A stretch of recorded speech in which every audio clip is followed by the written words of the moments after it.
no começo, havia uma certa dificuldade da igreja nos aceitar. Uma dificuldade que ainda existe, né? Era pior. Vocês não imaginam como é que era a coisa, né?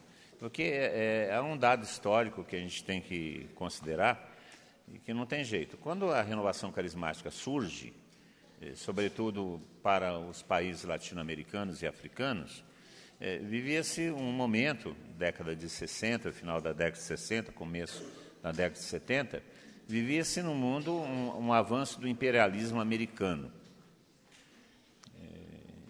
Isso é um fato, né? E havia um projeto chamado Projeto Rockefeller, financiado pela Fundação Rockefeller norte-americana, de enviar missionários para a América do Sul, missionários pentecostais, neopentecostais, para criar um núcleo de cultura americana no Brasil ou na América do Sul como um todo, na América Latina como um todo e na África. Chama-se Projeto Rockefeller.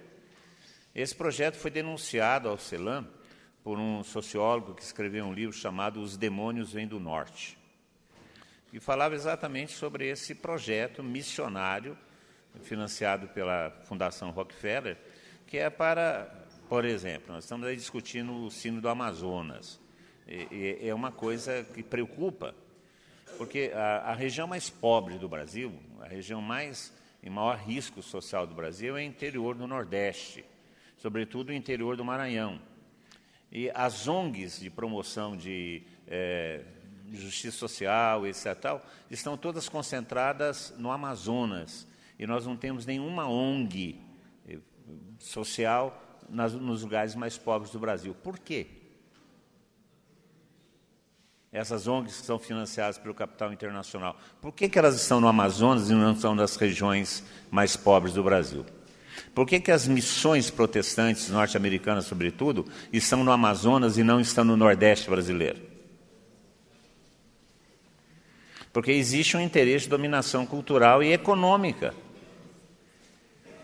E naquela época, havia esse projeto chamado Projeto Rockefeller, que era um projeto de financiamento de missões protestantes para a América Latina e África, como um braço do imperialismo americano. Isso foi uma denúncia e tem documentos sobre isso. Agora, vocês imaginem, nós estamos vivendo na década de 70, nós estamos vivendo o arbítrio da ditadura militar, né, que contra o nacionalismo e tal coisa. Aí a ditadura militar é acusada, e com razões bastante sérias, de ter sido um golpe dado e financiado pelos interesses americanos. Para vocês terem uma ideia, quando as tropas brasileiras saíram à rua em 64, no 1º de abril de 64, estava acantonada no Rio de Janeiro, na Baía da Guanabara, a 2ª Frota Americana, que é a mais forte da frota da Marinha de Guerra dos Estados Unidos. E os aviões de caça dos porta-aviões, dos 2 porta-aviões, estavam prontos para levantar voo e bombardear a Brasília, se houvesse resistência por parte do João Goulart. Essa operação foi chamada de Big Brother, que era uma ameaça militar para garantir o golpe de 64 dado pelos norte-americanos, o apoio norte-americano. Inclusive, o embaixador americano de 64 foi mesmo embaixador americano em 71, no golpe militar do Chile. Então, existem algumas coincidências. Aí nós estamos em pleno arbítrio da ditadura, a igreja... Eu estava ainda conversando com o padre Zé Eduardo sobre isso. A igreja no Brasil toma uma posição contrária à ditadura por causa de Dom Paulo Evaristo Arnes e Companhia Limitada, Dom Helder Câmara e outros, né, Dom Pedro Casaldaglia, de afronta à ditadura militar, e entra no Brasil um movimento financiado por americanos, eles achavam, mas objetivamente, claramente, concretamente, dirigido por americanos, padre Eduardo Dougherty, padre Harold Durham, padre Kosig, todos americanos, traz um movimento para o Brasil de aleluia,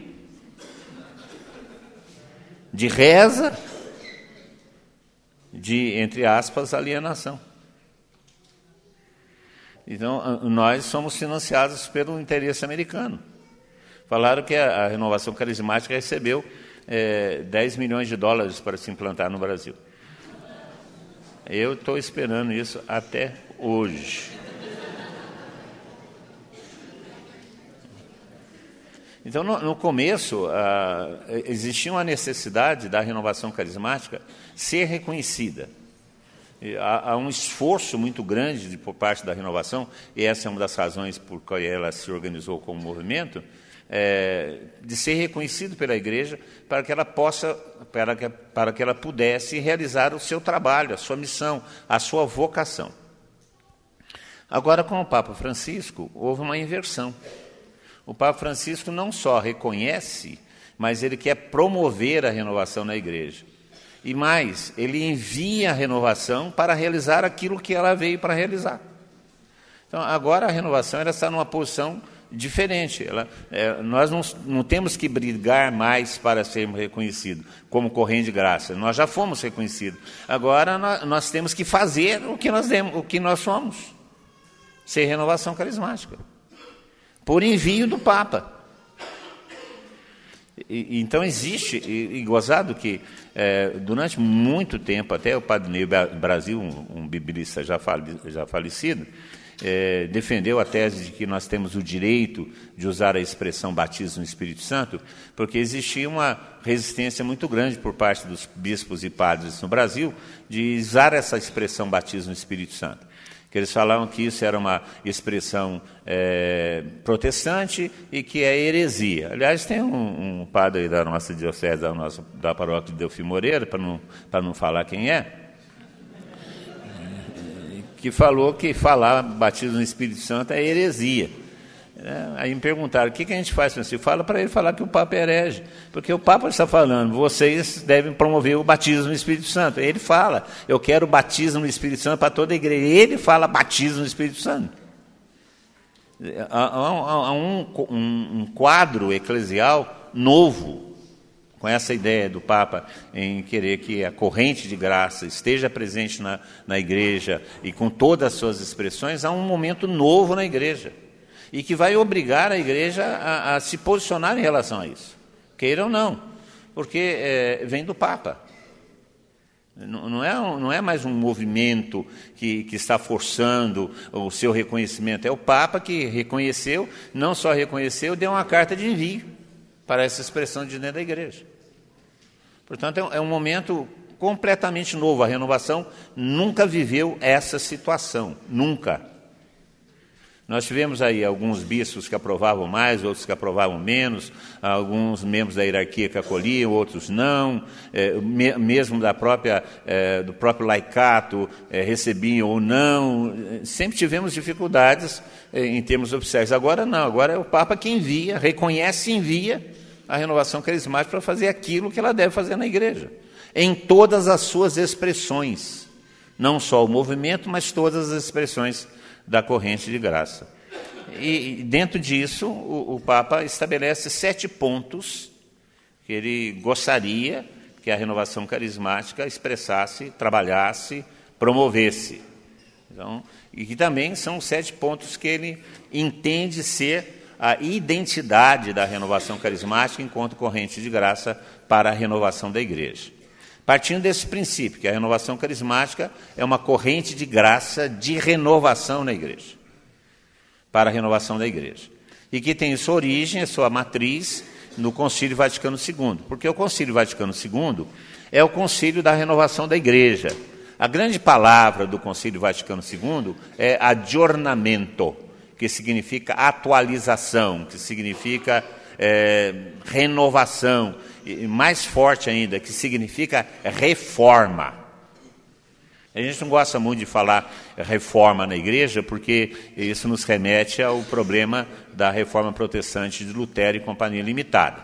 Então a gente evita essa palavra reforma.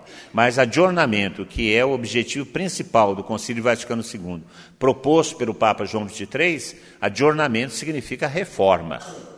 Reforma. A igreja, aliás, Santo Agostinho falava já isso lá no século III. A igreja está sempre em reforma, sempre reformanda, sempre em reforma. ou seja, atualizando-se, reformando-se, para responder aos anseios da humanidade hoje. Então, o Papa fala que a renovação carismática é uma corrente de graça de renovação para a Igreja. E como é que a renovação carismática vai promover essa renovação na Igreja? Ele apresenta 7 pontos.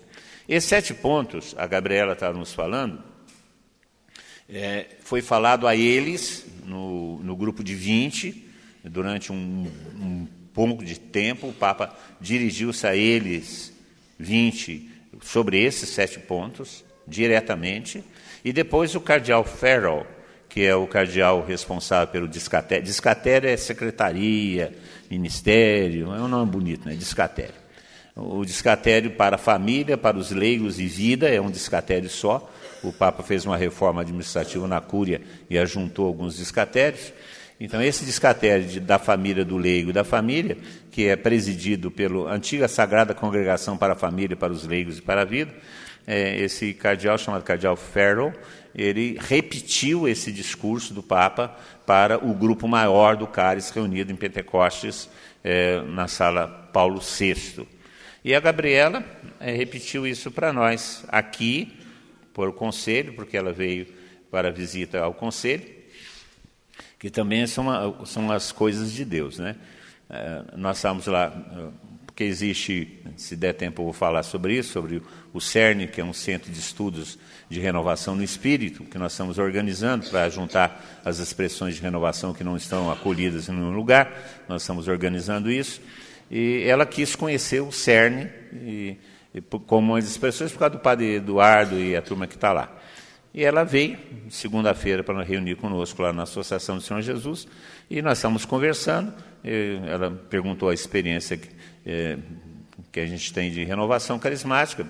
Eu sou um dos mais antigos da renovação na atividade. E ela se interessou pela experiência da diocese. E queria vir para cá na terça-feira à noite. Sair de lá às 8 horas da noite, chegar aqui às 10h30 para ver se tinha alguma coisa de renovação. 10h30 da noite de terça-feira não tem nada, né, gente?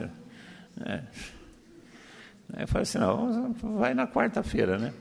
Aí ela veio para cá na quarta-feira, deu tempo, na terça-feira, aliás, deu tempo de ajuntar, quarta-feira, deu tempo da gente ajuntar o conselho permanente, né? Ela esteve conosco, escutou o pessoal contar um pouco das histórias, né, de cada um, os testemunhos de vida. Depois ela deu o testemunho de vida dela, repetiu esses 7 pontos de uma maneira muito rápida para o conselho permanente.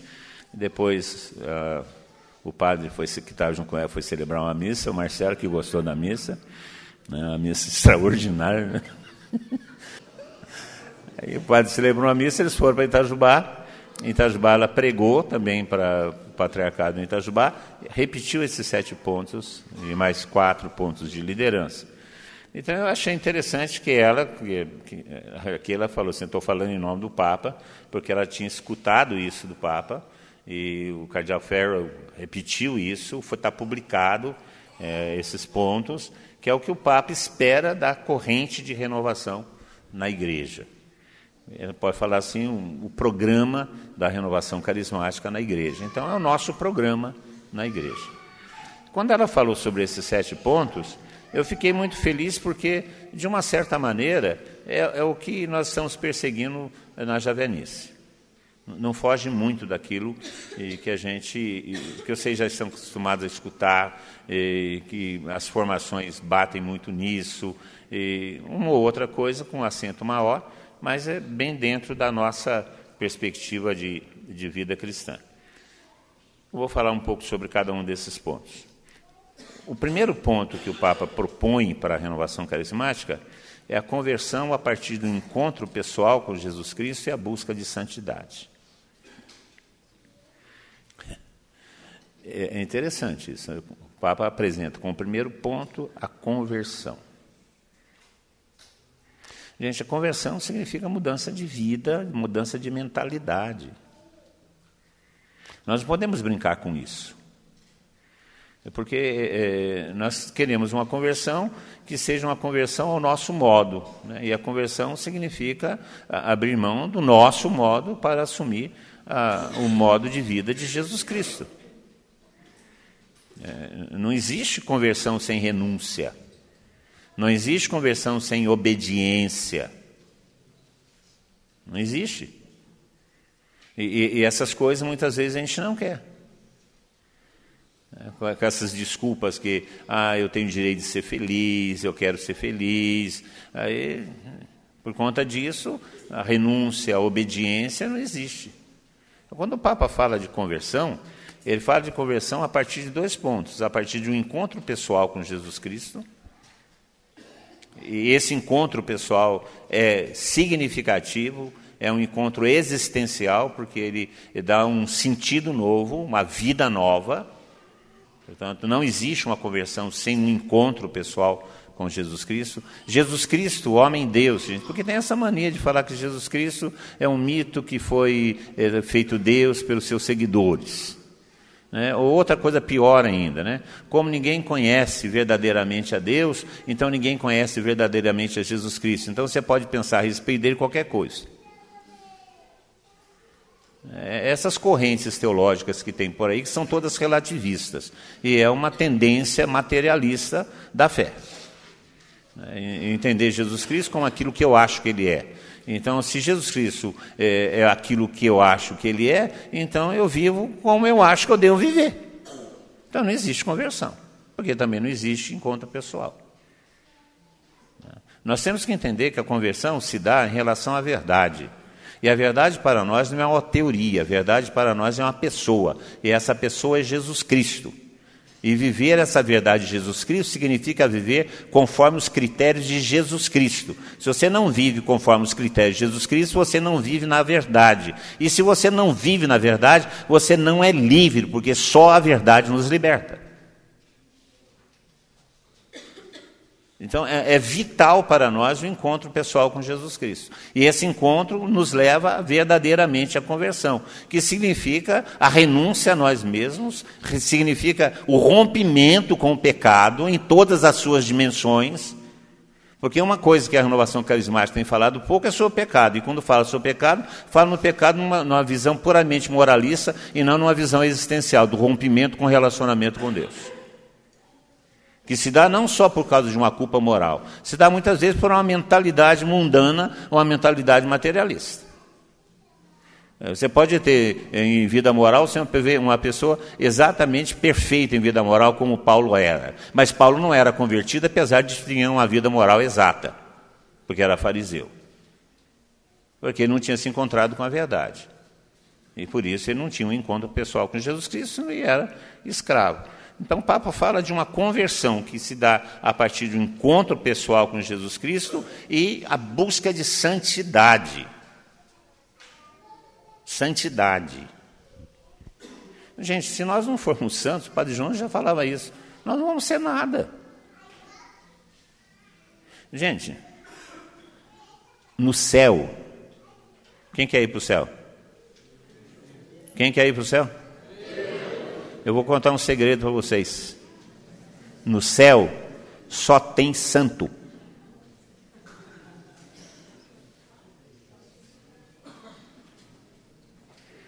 Não tem outro tipo de gente. No céu só tem santo. Alguns são reconhecidos pela igreja e colocados nos altares. Mas a grande maioria não está nos altares. Mas é santo. Porque para estar no céu tem que ser santo. E esse ideal de santidade foi minimizado muito na nossa vida. E foi confundido com uma vida irrepreensível socialmente, com costumes externos e não internos, uma vida de santidade externa, que nem os dos fariseus, mas cheia de podridão por dentro. E a santidade tem que ser o nosso perfume. As pessoas têm que olhar para nós e perceber que nós procuramos e perseguimos a vida santa. E a santidade é amar como Jesus amou, amar a partir do amor de Cristo por nós. A santidade tem que nos encantar e tem que ser a razão de nossa vida. Porque se nós não formos santos, gente, nós não vamos estar no céu. E se nós não estivermos no céu, onde nós vamos estar? no inferno que existe. É uma coisa muito lógica. Muito lógica. Isso não é conto de carochinha, isso não é uma alienação, isso não é uma invenção, isso é uma realidade que nós temos que encarar em nossa vida. Agora, essa santidade é fruto de uma conversão, que é fruto de encontro pessoal com Jesus Cristo. Deus nos chama a isso, essa é a nossa vocação fundamental. O Papa quer que a renovação carismática seja um movimento de santidade, porque é um movimento de encontro com Cristo, é um movimento de conversão. É uma graça de santidade, é uma graça de conversão, é uma graça de encontro com Cristo. E isso deve ser nossa identidade, deve ser nossa missão. É isso que Ele espera da gente, é isso que Ele espera de você, é isso que Ele espera de mim. Primeira coisa, santidade a partir do encontro pessoal com Cristo, a conversão a partir do encontro pessoal com Cristo e vida santa. Tanto que a Gabriela, lá em Itajubá, ela citou um texto que o Papa citou para elas como fundamento desse desejo, que está na carta de São Paulo aos Filipenses, no capítulo 2.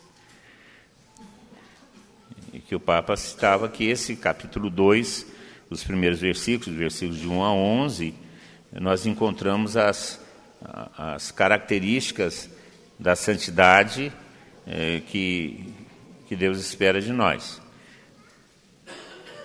Fala assim o texto: se, portanto, Filipenses 2:1, se, portanto, existe algum conforto em Cristo, alguma consolação no amor, alguma comunhão no Espírito, alguma ternura e compaixão, completai a minha alegria, deixando-vos guiar pelos mesmos propósitos e pelo mesmo amor, em harmonia, buscando a unidade. A unidade. Isso é um dos fundamentos da santidade. Nada façais por ambição ou por vanglória, mas com humildade cada um considere o outro como superior a si e não cuide somente do que é seu, mas também do que é dos outros. A humildade. E uma humildade que nos leva a estar a serviço do outro. Haja entre vós o mesmo sentir e pensar que no Jesus Cristo. A santidade, a conversão é ter em nós o mesmo sentir e pensar que existe em Jesus Cristo. E o que existe em Jesus Cristo? Ele, existindo em forma divina, não se apegou ao ser igual a Deus, mas despojou-se. A renúncia de si, a kenosis.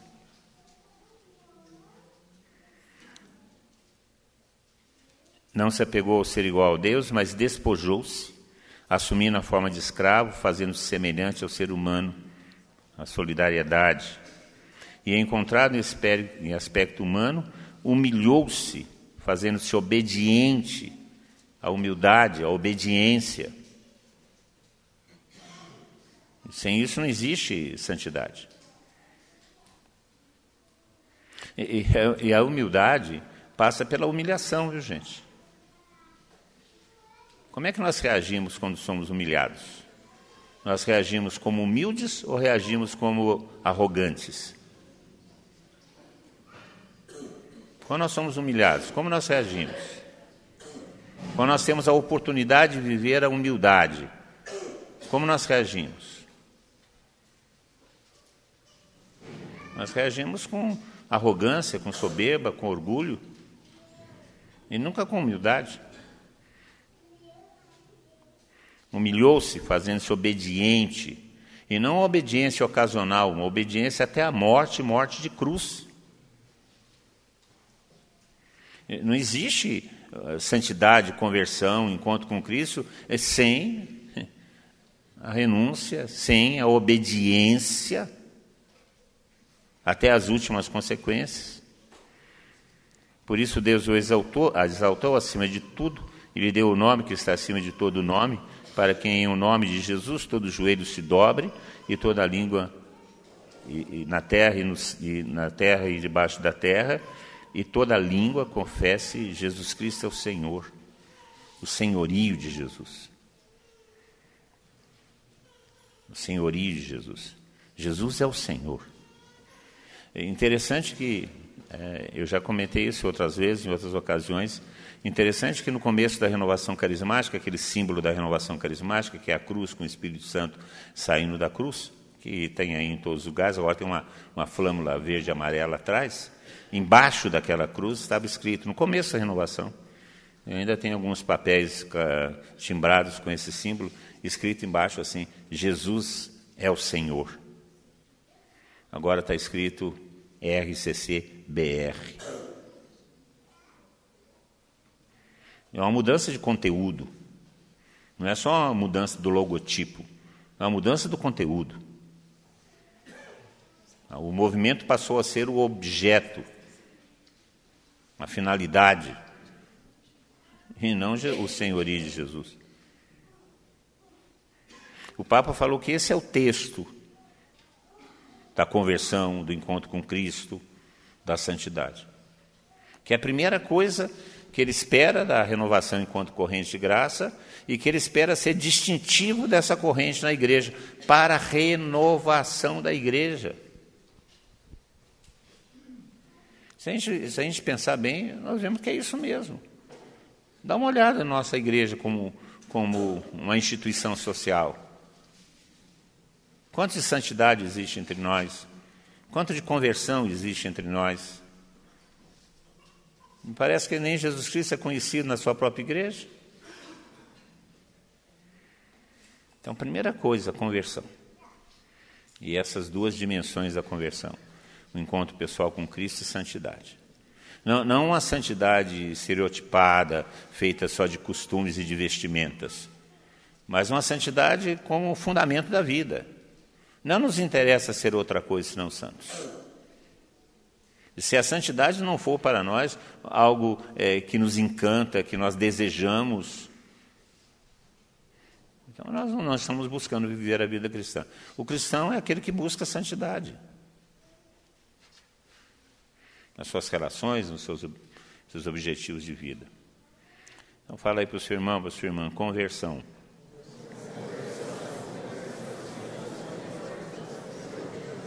E isso exige de nós um comprometimento.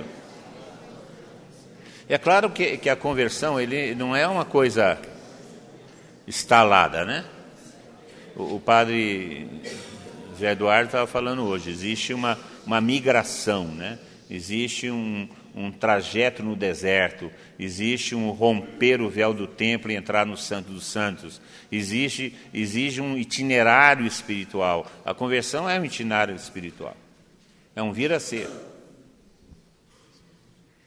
É o mesmo itinerário cristão, é o mesmo itinerário da santidade, nós vamos virando santo. A segunda coisa que o Papa espera e que identifica essa corrente de graça, é partilhar o batismo no Espírito Santo com toda a igreja para a sua renovação. O Papa está convencido que o que vai renovar a igreja, e renovar a igreja em todos os aspectos da igreja, na sua missão, na sua organização, na sua liturgia, na sua vida de oração, na sua teologia, o que vai renovar a igreja é o batismo no Espírito Santo. Ele está convencido disso. E, de fato, se nós observarmos bem, historicamente, toda vez que a igreja passou por uma crise, como ela está passando agora, nesse terceiro milênio, uma crise que foi montada no século XVIII e que agora está explodindo, uma crise da humanidade, uma crise de humanidade, uma crise identitária. Toda vez que a igreja passou por um período assim, houve uma renovação da igreja por força dos movimentos de espiritualidade, por meio de movimentos que promoviam a experiência de Deus, o encontro com Cristo, a busca de santidade a partir de uma experiência do Espírito Santo. Estão falando, inclusive, que esse movimento hoje de graça, que é a renovação carismática, se assemelha ao franciscanismo no século XIII. Que é a mesma coisa, é a mesma onda de levar as pessoas para uma... Porque Jesus Cristo falou para São Francisco, reforma minha igreja, reforma minha igreja. E ele achou que era a reforma material da igreja, quando ele vai entender que é outra reforma. E é isso que o Espírito Santo está promovendo na igreja, uma reforma na igreja. E através do que essa reforma vai acontecer? O Papa está convencido que essa reforma na igreja, essa renovação da igreja, vai acontecer a partir do batismo no Espírito Santo. E isso é muito sério. Porque quem é que deve entregar o batismo no Espírito Santo à igreja? A corrente de renovação, que somos nós. Nós não temos outro papel na igreja, a não ser promover na igreja o batismo no Espírito Santo. Se nós fizermos isso, enquanto corrente de graça, nós estamos realizando nosso ideal, aquilo para o qual nós viemos. Nós não viemos para outra coisa. Veja que, diante de todo o paganismo do mundo, Jesus Cristo vai falar para os seus discípulos: não se afastem de Jerusalém, mas aguardem o cumprimento da promessa. Vocês serão batizados no Espírito Santo dentro de poucos dias. E esse batismo no Espírito Santo significa receber o poder do Espírito Santo para testemunhar Jesus Cristo. O que nós precisamos hoje diante desse paganismo que avança? O que a igreja precisa hoje diante desse materialismo que avança? Precisa daquilo que Deus deu à igreja no começo. Precisa do batismo do Espírito Santo. Então nós temos que promover isso, de todos os meios possíveis e imaginários que estejam ao nosso alcance. E interessante que promover o batismo no Espírito Santo para a renovação da igreja não é promover o batismo no Espírito Santo para trazê-los para a nossa comunidade. É promover o batismo no Espírito Santo para a renovação da igreja, e não para trazer para a nossa comunidade, porque a ação de promover o batismo no Espírito Santo não pode ser uma ação proselitista. Então, quando uma pessoa passa pelos nossos seminários, pela nossa comunidade, pelos encontros, por encontro aqui na casa, e permanece um pouco com a gente, depois vai para uma pastoral, vai para um outro movimento, e está na igreja, e está produzindo frutos na igreja, é para isso que nós viemos. Nós não temos que falar, perdemos. Perdemos se ele morreu em pecado e foi para o inferno, aí nós não perdemos. Mas se não é esse o caso, nós não perdemos. Promover o batismo no Espírito Santo, entregar o batismo no Espírito Santo para a renovação da igreja. Toda a igreja. Toda a igreja. Que os carismas se manifestem em toda a igreja. Que toda a igreja tenha a experiência do Espírito. Que o clero tenha a experiência do Espírito. É um milagre, eu sei, mas pode acontecer. Pode acontecer. É errado, mas pode acontecer. Então, isso é a segunda coisa. Partilhar com toda a igreja para a sua renovação o batismo no Espírito Santo. Eu estava contando para o padre Zé Eduardo esse negócio de ir para toda a igreja, o clero. Eu fui pregar um retiro de Semana Santa numa diocese aqui do Brasil. O bispo era meu conhecido. E aí, na semana que antecedia a Semana Santa, o bispo promoveu um retiro do clero, e um dos dias do retiro era para eu pregar para todo o clero da diocese, e o bispo queria que eu pregasse o batismo no Espírito Santo. E estavam todos os padres lá reunidos, e eu fui lá pregar o batismo no Espírito Santo. E tinha um padre sentado bem próximo de mim, mas aqueles padres críticos, tudo que eu falava, ele tinha uma piadinha, olhava para os outros, um sujeito descrente daquilo que eu estava falando. E aquilo, paciência, né? Vou fazer o quê? O bispo na sala, escutando as pregações, eu não podia falar um palavrão por respeito do bispo, né? Então, vamos tocando a coisa. Aí chegou depois do almoço, antes do cafezinho da tarde, eu estava pregando sobre o senhorio de Jesus, esse homem foi atingido pelo Espírito Santo assim. E começou a rezar em línguas, altos braços, chorava e rezava em línguas, chorava e rezava em línguas. E aí criou aquele clima, né? Todo mundo quieto, né? O que vai acontecer, né? E o padre, sabe aquilo que o padre estava falando aqui, né? Eita. Não sabia o que fazia, não sabia. Aí ele se levantou chorando e saiu da sala, e aí ficou aquele silêncio. E o bispo, né? Eu fechei os olhos e falei assim, oh, meu Deus, o que vai acontecer? Aí o bispo se levantou, virou assim para o clero Vamos tomar um café.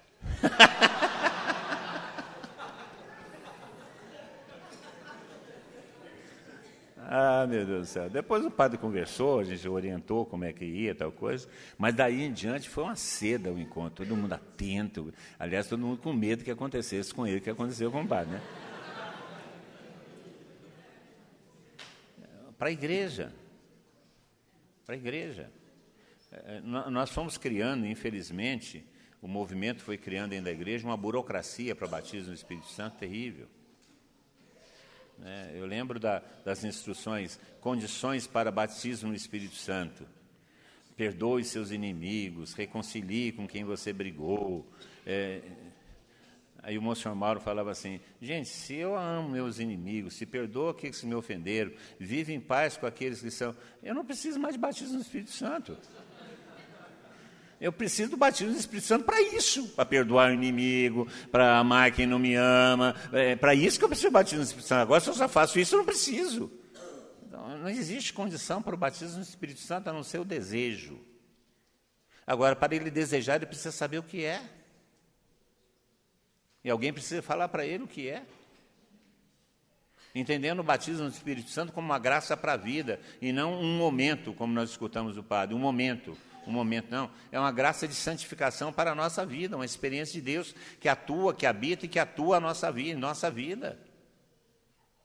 Uma experiência que faz diferença em nossa vida, e isso nós precisamos. Gente, eu vou à missa aos domingos, quando eu estou em Itajubá, eu vou na missa às 7 horas. Aí eu fico olhando aquelas velhinhas, coitadas de velhinhos. Aí, hoje em dia, a gente fala em velhinhos, a gente está se incluindo no meio, né?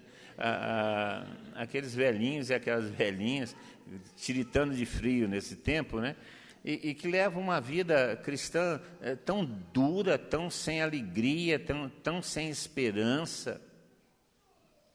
E levam a vida cristã como se fosse uma carreta pesada subindo uma serra, com uma dificuldade enorme de praticar as virtudes, de acreditar no céu, de viver a palavra de Deus, porque eles não têm a experiência do Espírito. E nós que carregamos isso como nossa identidade, permitimos que essas pessoas vivam uma vida cristã medíocre, como eles poderiam estar vivendo a plenitude da vida cristã, com alegria, apesar dos sofrimentos, com esperança, apesar dos sofrimentos. Então, nós nascemos na igreja para batizar, para partilhar o batismo no Espírito Santo. É isso que vai fazer a igreja ser renovada. E vocês podem saber que o inimigo da igreja, que é o nosso inimigo, não quer que isso aconteça. Porque uma igreja batizada no Espírito Santo vai fazer uma revolução nesse mundo. Como fez? Como fez? Quantos eram com Jesus Cristo? 11. Depois enxertaram mais um para não ficar confuso. 11. E o que esses 11 fizeram? Vamos falar 12 com Matias, mais um com Paulo, porque as contas da Bíblia nunca são fechadas, né? Eram 13. Né? E se contar o traidor, eram 14. Né? Quantos eram? Um pouco menos de 20. Se foram contar as mulheres, menos de 20 pessoas. Menos de 20 pessoas. Diante do Império Romano inteiro. 20 pessoas. Eles foram capazes de amedrontar Roma. Roma tremia de medo dos cristãos, que não tinham uma espada, que não tinha um senador, que não tinha uma propriedade.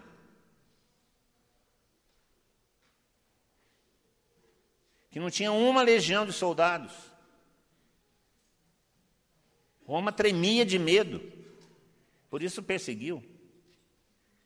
E não venceu apesar das perseguições.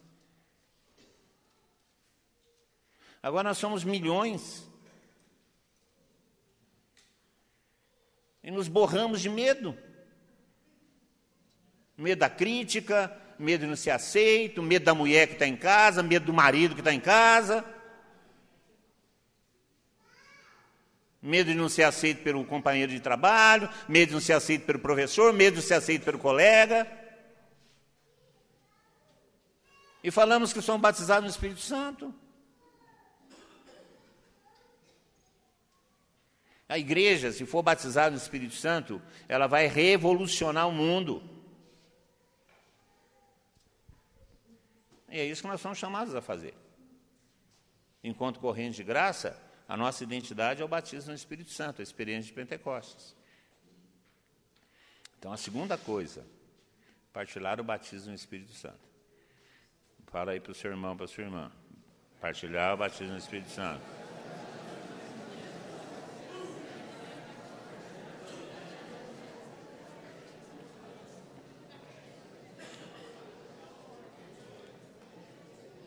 Terceira coisa.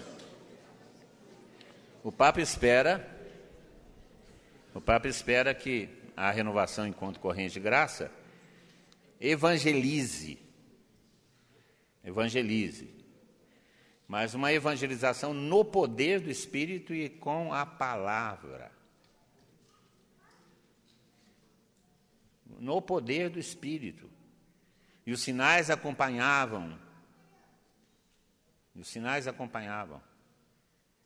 E o Senhor confirmava a pregação com os sinais. Os sinais. Poder do Espírito. Não é um vernizinho de pregação, o poder do Espírito, a manifestação do Espírito. São Paulo vai escrever na sua carta aos Coríntios, na primeira carta aos Coríntios: a minha pregação nada tinha da sabedoria humana, mas antes era uma demonstração do poder do Espírito, para que vossa fé não seja fundamentada na sabedoria, mas no poder do Espírito. E mais, uma pregação, uma evangelização que considere a palavra de Deus. Gente, uma das grandes características, que o padre Zé Eduardo lembrou isso, uma das grandes características da experiência do Espírito é nos voltar para a palavra. Porque a palavra e o Espírito são indissociáveis, diz o Catecismo da Igreja Católica. Se nós temos uma experiência do Espírito, essa experiência do Espírito nos remete necessariamente à palavra de Deus. É pelo Espírito que nós entendemos a palavra, e a palavra nos faz entender o Espírito. Não existe uma pregação sem ser a pregação da palavra. No nosso texto missionário fala que eles saíram a pregar a palavra de Deus, e a palavra de Deus é Jesus Cristo. Nós pregamos muitas coisas, nós pregamos autoajuda, nós pregamos cura interior, nós pregamos prosperidade, e pregamos pouco Jesus Cristo. Graças a Deus, a nossa comunidade ainda tem muito amor à palavra. E nós precisamos ter mais amor à palavra, precisamos pregar mais a palavra. Nós não precisamos ler a Catena Áurea para pregar a palavra, não, mas nós temos que conhecer a palavra. E isso nós temos que conhecer. E a palavra tem que estar na nossa mão o tempo inteiro. Então, o Papa espera que a gente evangelize no poder do Espírito e com a palavra de Deus. No poder do Espírito e com a palavra de Deus. Os carismas são dados para isso. Para que não creem em nossa palavra, mas creiam em nossas obras. O próprio Senhor falou isso. Se vocês não acreditam naquilo que eu falo, creem nas coisas que eu faço. E aí a gente lê o Atos dos Apóstolos no capítulo 4, nós vemos Pedro e João diante do Sinédrio e todas as famílias importantes que queriam fazê-los calar, e eles não podiam fazer nada porque aquele homem coxo, que foi curado no capítulo 3, estava lá de pé, e eles não podiam negar a obra da cura daquele homem. Eles podiam negar qualquer coisa, mas não podiam negar aquilo que estava ali de pé, um homem doente, do seu nascimento, e agora não era mais, agora estava curado. Eles não podiam negar isso. E exatamente por isso eles não tomaram nenhuma atitude, porque eles não podiam negar aquela obra. Nós temos que perder o medo de usar os carismas. E rezar para que eles se manifestem, de esperar que se manifestem. Então, o Papa fala de evangelizar no poder do Espírito e com a palavra de Deus. E não com esses raciocínios sociológicos, sociais, econômicos, que fazem parte da nossa vida cristã, mas não é o conteúdo, mas não são o conteúdo fundamental da pregação, da evangelização. O fundamento, o conteúdo, o objeto fundamental da evangelização é Jesus Cristo, é a palavra de Deus. E se nós não acreditarmos que Jesus Cristo é a resposta para as nossas necessidades e para o nosso sentido de vida, nós estamos no lugar errado. E escolhemos um caminho errado. Então, a terceira coisa é evangelizar no poder e com a palavra. Fala aí para o seu irmão. Terceiro, evangelizar.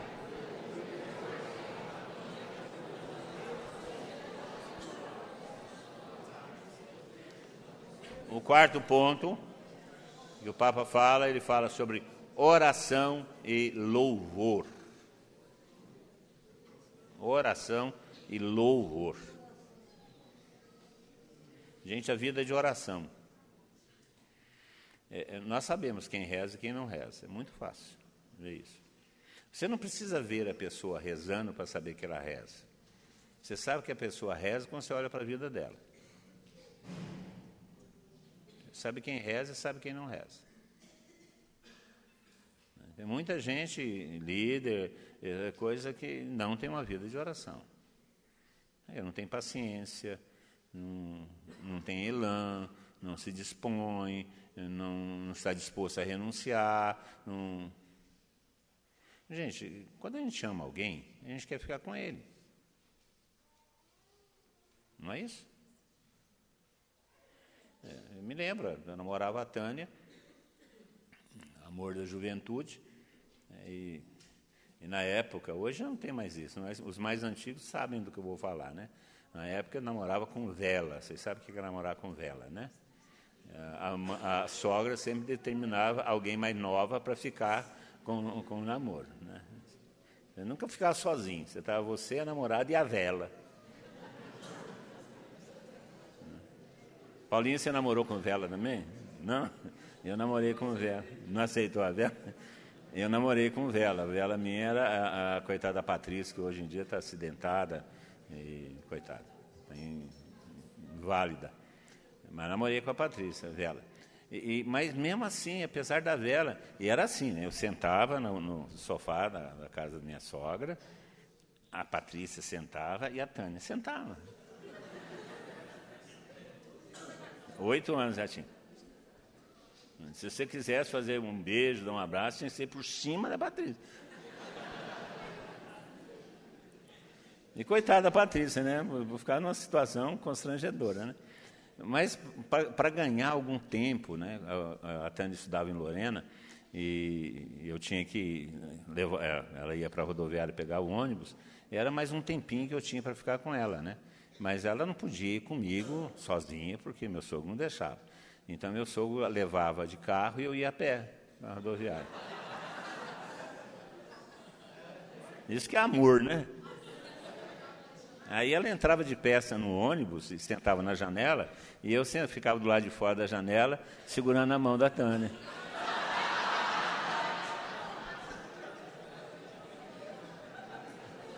Isso com chuva, com sol. Se as pessoas achavam ridículo ou não. Por que isso? Porque eu amo a Tânia e queria ficar o máximo possível de tempo com ela. Mesmo que seja mais 5 minutos. Mesmo que a gente não conseguisse falar, porque ela lá no ônibus, rodoviário, ali embaixo, muitas vezes na chuva. Não interessa, estava com ela. Se nós amamos a Deus, se nós amamos a Jesus Cristo, nós temos que ter o desejo de estar com Ele. E qualquer momento que sobra, nós queremos estar com Ele. Aí nós fazemos assim com os nossos relacionamentos, com as pessoas que nós amamos. E se o nosso amor maior é Jesus Cristo, então nós temos que estar com Ele o máximo possível, sempre que pudermos. Isso se dá através da oração, não tem outro caminho. É muito fácil você saber como um líder reza e quando não reza. padre falou aqui, né, atividade, agenda, mas se você não tiver oração, isso tudo se torna um enfado, isso tudo se torna um saco, isso tudo se torna impossível. E não gera satisfação. Gente, se você está achando que a sua liderança, seu trabalho é cansativo e não te gera satisfação, só te gera preocupação, é porque você não está rezando. Porque os dias piores do meu relacionamento com a Tânia, que não são poucos os dias, não foram suficientes para romper o nosso relacionamento, porque nós nos amamos. E isso faz com que as dificuldades sejam enfrentadas com alegria. Se você está enfrentando suas dificuldades de vida com dificuldade, com tristeza, com oração, é porque a sua vida de oração está uma porcaria.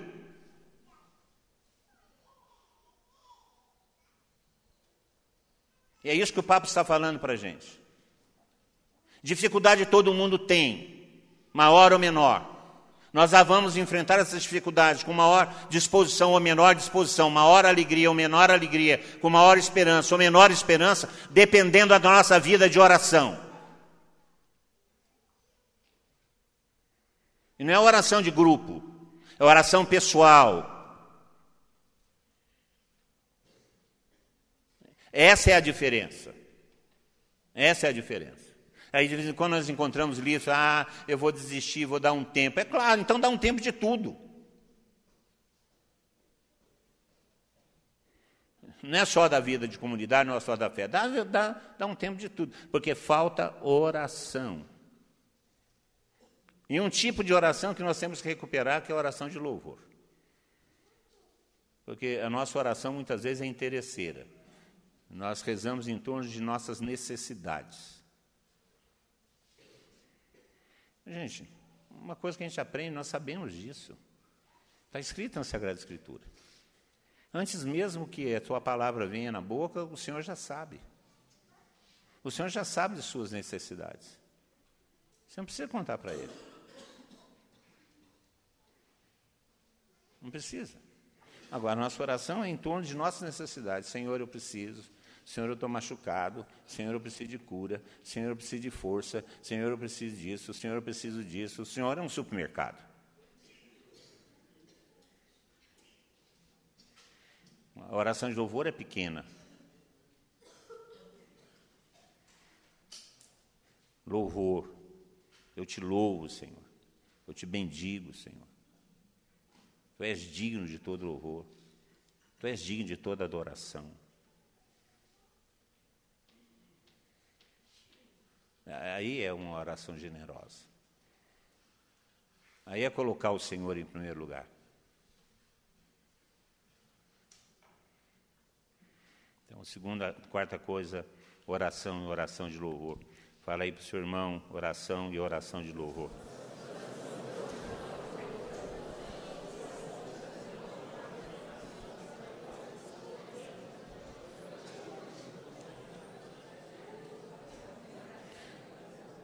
Quinta coisa que o Papa pede: serviço aos pobres. Serviço aos pobres. O Papa Francisco, desde da sua eleição, o nome que ele escolhe, Francisco, e tem duas conotações, porque os jesuítas são devotos de São Francisco, que influenciou a conversão de São Inácio de Loyola, e porque, desde que ele era cardeal em Buenos Aires, uma das preocupações dele era com a ação social.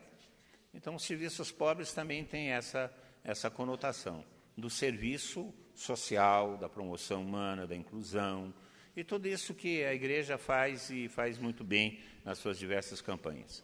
Mas o Papa, em relação aos serviços pobres, ele acrescenta um outro serviço aos pobres e que nós fazemos pouco, que é o serviço da evangelização dos pobres. O Papa levanta uma questão fundamental. O Papa fala que os pobres também têm o direito do Evangelho. E vocês podem reparar, isso é verdade. Esses pobres de rua que tem por aí, né? O Neco lá em Itajubá e Companhia Limitada, esses fedidos, esses fedidos, esses que não têm onde morar. Nós encaminhamos eles para obras sociais, mas nós não nos aproximamos deles para evangelizá-los. Eles não recebem a palavra de Deus. Nós preferimos dar uma esmola do que dar a palavra de Deus. Nós achamos, nós fomos formados assim, que esses pobres que estão nessa situação, eles precisam da promoção humana, precisam da ação social, mas nós esquecemos que eles são criaturas destinadas ao céu e só irão para o céu se eles se converterem e tiverem fé em Jesus Cristo. E não adianta tirar o pobre da rua, não adianta promovê-lo, não adianta incluí-lo na sociedade, depois de incluído, limpo e etc. e tal, ir para o inferno. Porque nós não demos a ele o que lhe dá o direito à vida eterna, que é o Evangelho, para que ele creia em Jesus Cristo, e crendo em Jesus Cristo tenha a vida e vida em abundância, na eternidade. Nós não damos o Evangelho aos pobres. Nós damos, muitas vezes, ação social, mas nós não damos o Evangelho aos pobres. E isso é uma verdade. Então, o serviço aos pobres significa dar também o Evangelho aos pobres. Esses pobres dos pobres. Porque nós sabemos que o Evangelho vai produzir uma revolução na vida deles. E a questão de pobreza é uma questão muito complicada de você definir. Veja, um sujeito bilionário, numa cama, doente, e um sujeito sem um tostão furado, com saúde, morando na rua. Quem que é mais pobre?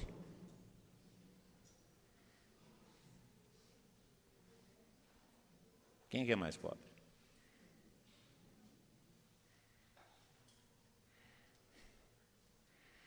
Então, esse conceito de pobreza que nós temos, muitas vezes é um disfarce para a nossa consciência. Os pobres têm o direito do Evangelho. Os pobres existenciais e os pobres sociais. É interessante que o primeiro milagre da igreja nascente, capítulo 3 de Atos dos Apóstolos, a resposta da igreja à pobreza, à exclusão daquele homem na Porta Formosa foi: ouro e prata eu não tenho, mas o que eu tenho eu te dou. Em nome de Jesus Nazareno, levanta e anda. Foi a primeira coisa. Primeiro ato de caridade da igreja nascente. Foi dar ao outro a fé. Então o Papa fala de serviço aos pobres, mas um serviço que é também dar o Evangelho. Não é só dar o aspecto, isso também é lógico. Porque o nosso julgamento vai se fazer por isso daí. Tive fome, me deste comer, tive sede, me deste beber, estava andando, não tinha moradia, você me acolheu, estava doente, vieste me ver, estava na cadeia e me visitou, estava nu e me vestiu. Nós vamos ser julgados por isso. Mas não só isso. Nós temos a riqueza do Evangelho, nós temos que dar o Evangelho aos pobres, também aos pobres. Fala aí para o seu irmão. Quinto, serviço aos pobres.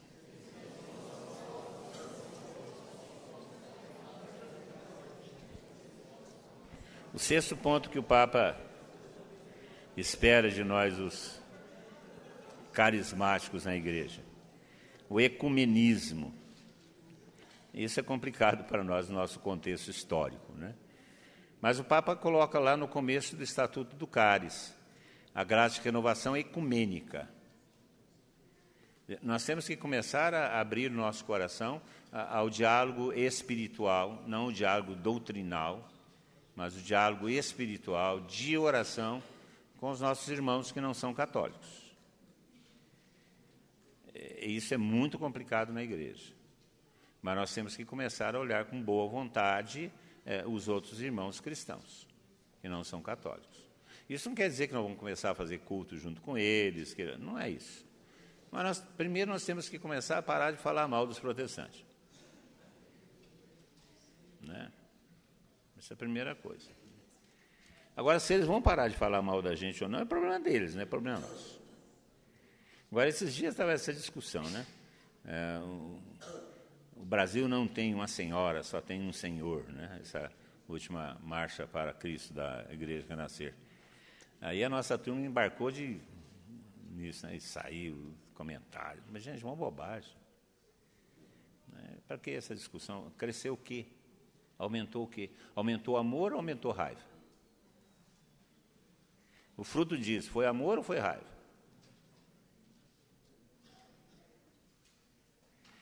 Ecumenismo não significa você abrir mão de seus princípios doutrinais, do seu núcleo de fé. Não significa isso.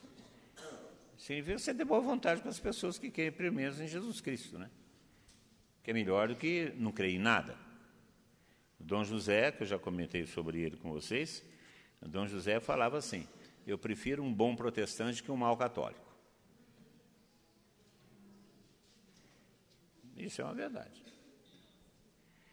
Então, o ecumenismo eu não vou comentar muito, porque isso é uma coisa incipiente, mas fiquem sabendo que o Papa quer que a gente seja ecumênico. E espera que a gente promova o ecumenismo com os nossos irmãos separados, que é diferente de diálogo religioso, que é conversar com aqueles que não são cristãos. Isso é uma outra coisa. Ecumenismo é com aqueles que são cristãos, só que não professam a mesma denominação que nós professamos, que é católicos. Então, fala aí para o seu irmão, ecumenismo. Nós já somos ecumênicos em música, né? A quantidade de hino que a gente canta. Agora, tem a turma de Trento aí que acha que o bom protestante é o protestante morto, né? Não é bem isso também, não, né? Vamos com calma. Vamos com calma. Tem outros cristãos mortos que fazem mais bem à igreja do que matar protestante. 7º ponto. Esse eu acho que é o mais difícil, que é promover a unidade entre nós. A unidade entre nós.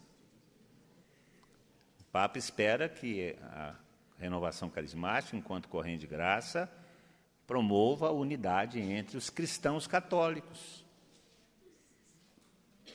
Gente, aqui nós somos a liderança, coordenadores de setor, de paróquias, comunidades. Quem é que participa de CPP? Beleza, né? Vocês vão amando e saem amando, né? Quem é que participa de COSEPA? Coisa boa também. Chega amando e sai amando, né? Ou coisa difícil, fala a verdade. Eu lembro do padre Marcel Massaneiro, numa fala sobre ecumenismo, ele fala que não adianta a gente buscar fazer ecumenismo com os irmãos cristãos não católicos, se nós não fazemos ecumenismo dentro da Igreja Católica. Né? Nós mesmo aqui, né? Nós somos verdadeiramente unidos. Tem a outra turma, né? Para falar de alguns grupos da nossa comunidade. Tem os tridentinos, tem os liberais, tem os TL, tem os hereges, tem...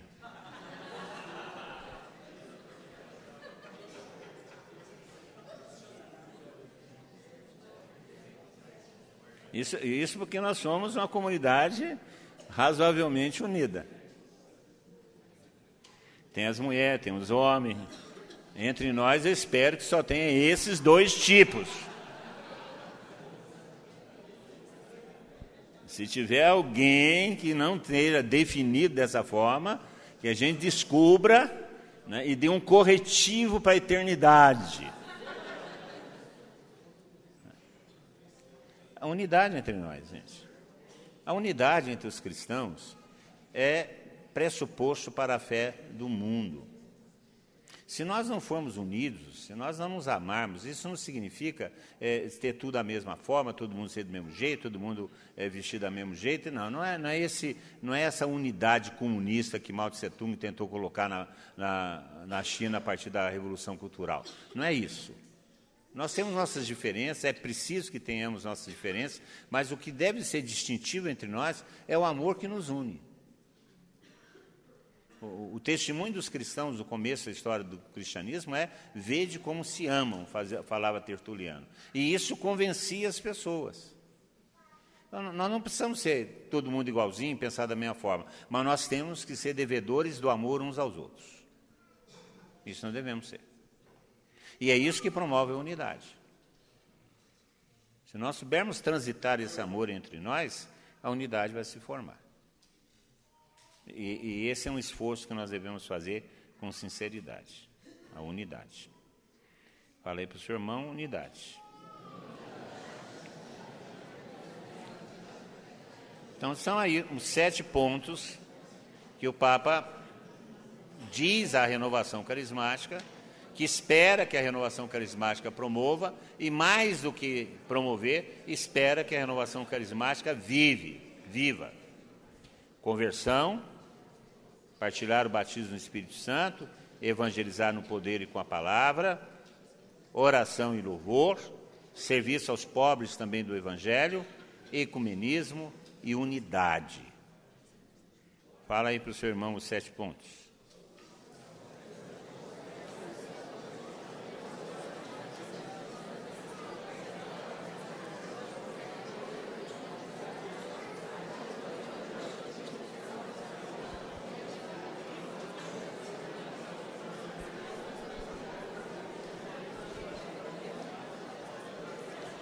E de lambuja, concluindo, o Papa fala 4 coisas, 4 estratégias para os líderes. Aí é o nosso caso, nós estamos numa reunião de liderança. Ele fala de 4 estratégias para os líderes. Ele fala que a primeira estratégia do líder é rezar. O líder deve ser, antes de mais nada, uma pessoa de oração. Oração.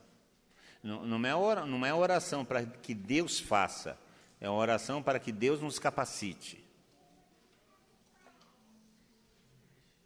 Porque fazer, nós que temos que fazer. Oração, rezar, é a primeira atitude de um líder.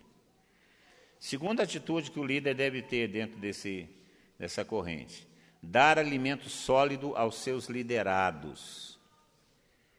O líder é aquele que providencia o alimento sólido para os seus liderados, ou seja, formação. Formação, alimento sólido. E falar de alimento sólido, esse ano nós estamos legal, né? O Padre Douglas, o professor Felipe vem, o Padre José Eduardo, o Ronaldo na próxima reunião. Não pode reclamar de falta de alimento sólido, não. Então, é a segunda obrigação do líder. Terceiro, manter a obediência e a comunhão eclesial, sobretudo com o bispo. O líder é aquele que mantém a comunhão eclesial e a obediência com o bispo. Essa é difícil, mas tudo bem. Mas temos que ser. Gente, o bispo significa a cabeça da igreja. E nós temos que estar em comunhão com ele, em obediência a ele. Não tem como escapar. Isso é uma exigência de nossa escolha. Se nós somos católicos, isso é uma exigência de nossa escolha católica. Aqui não tem nenhuma conotação de simpatia ou antipatia, não é. É uma questão de fazer parte da nossa identidade. E a quarta coisa que o Papa fala para os líderes, nessa corrente de graça, é que o líder tem a obrigação de formar outro líder. O líder deve formar outro líder. E essa é uma preocupação que deve ser muito grande nossa. Porque ninguém vai ficar para semente, todos nós vamos morrer. Mais cedo ou mais tarde. Tá certo? Tem uns teimando aí, mas mais cedo ou mais tarde.